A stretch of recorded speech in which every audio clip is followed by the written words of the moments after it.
Good morning. Good Friday.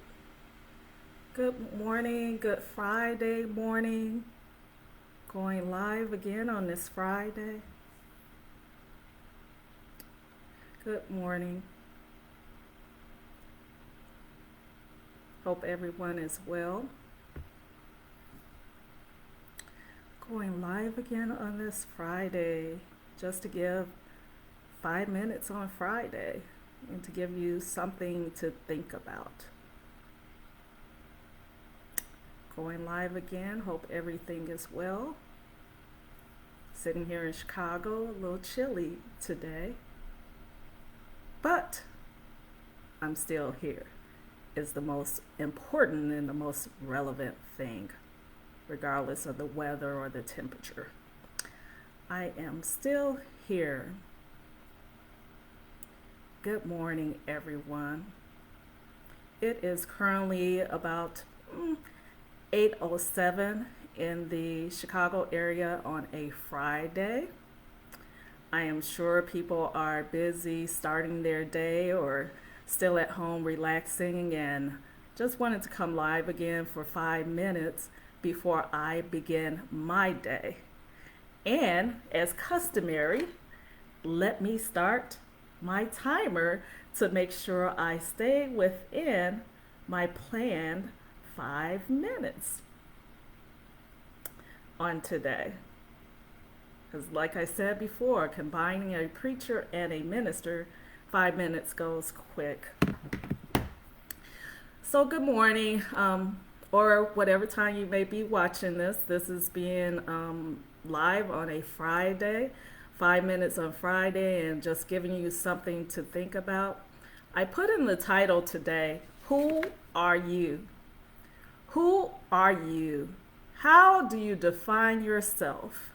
Beyond the degrees and the titles, who are you?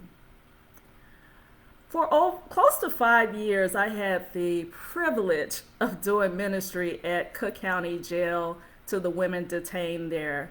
These women who basically wore the same uniform, the same blue Department of Corrections uniform, who were of different hues of melanin, primarily black women, women of different sizes, women of different backgrounds.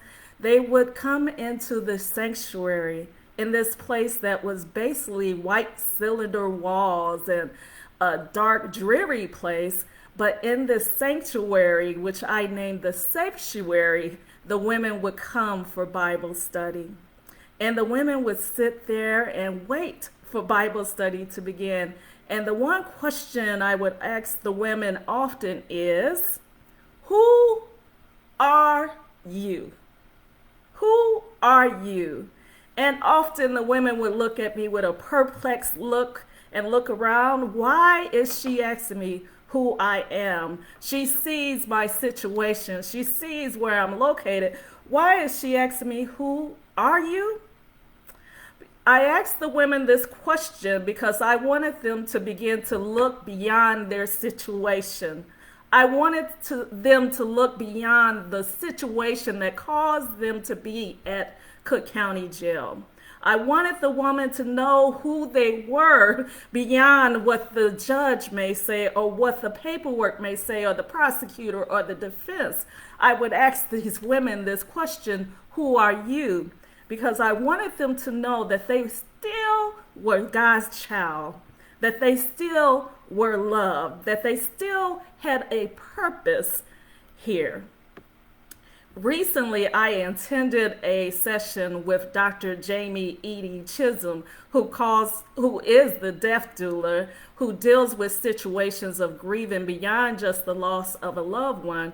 And when I attended this event called the Remembering You, the first question she asked was, who are you? This question that I had often asked the women at Cook County Jail, I really, if I was honest, never took the time to ask myself this question. I stood proudly and I recited all my degrees, all my accomplishments, who my daddy was, what church I came from, and she said, no, but who are you? Beyond all of that. So the question I have for you to think about today, who are you beyond all the positions and all the titles? In the Gospel of John, Jesus lets us know who he is. He gives us 7 I ams. He says, I am the bread of life.